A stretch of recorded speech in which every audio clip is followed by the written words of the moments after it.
The suspension of these 16 firms follows recommendations from various local and central government procuring and disposing entities in line with the Public Procurement and Dispose Act of 2005.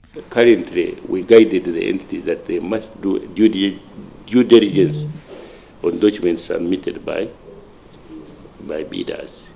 So in the process of doing the due diligence that is required, they establish that these documents were not genuine. And then they submit them for us for further investigation. The firms accused of breaching the Code of Ethics and failing to meet contractual obligations. The suspended firms and their infractions include Migmowen Consult Limited, suspended for 3 years for forging an advance payment guarantee and performance bond. Smishes International Consulting Group, suspended for 1 year for submitting forged bid security. Amanoneno Investments Limited, suspended for submitting forged bid security.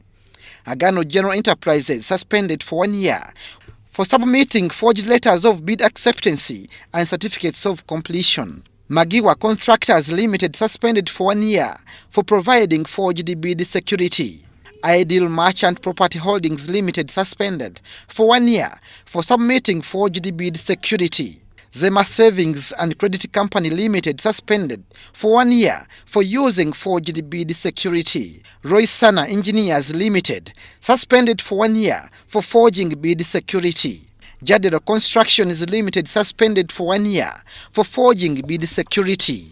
Jadero Construction Company SMC Limited, suspended for 1 year for submitting forged bid security.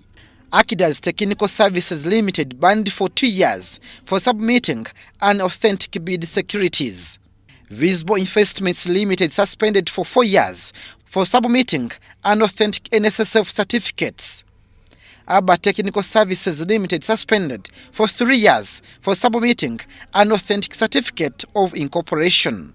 Karoma Uganda Limited, suspended for submitting unauthentic resellers authorization letter. Aman Industrial Tools and Equipment Limited, indefinitely suspended for failing to substantiate contract performance, resulting in a financial loss of at least $1.7 million. We do our own verification. We go to the bank, get certified copies of saying this was a forgery, and by the time we come up with this decision. So now it is up to the CID office to take up these cases for prosecution as a criminal act. All suspended providers are locally registered, and the PPDA attributes these issues to a loss of integrity, which hampers local companies' opportunities in public procurement. The character, the integrity values, or lack of integrity values within some of these companies of ours. Because if you know that you have never done work in a certain entity, why do you claim that actually you did work and you want to forge that experience? Or you don't have the bid security and you want to forge a bid security. These providers will be required to complete existing projects under strict supervision to minimize further losses. The PPDA also blames intermediaries for facilitating these breaches. The newly launched digital procurement system is expected to help reduce such infractions.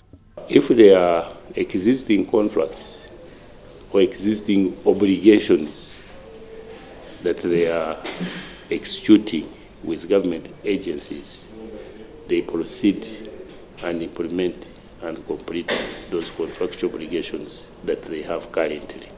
Companies and individuals suspended will be referred to the Directorate of Public Prosecution for further legal action. After the suspension period, firms must apply in writing to the PPDA to be removed from the suspension list. Abdul Nasir Lobama and Rogers Kumagum for UBC.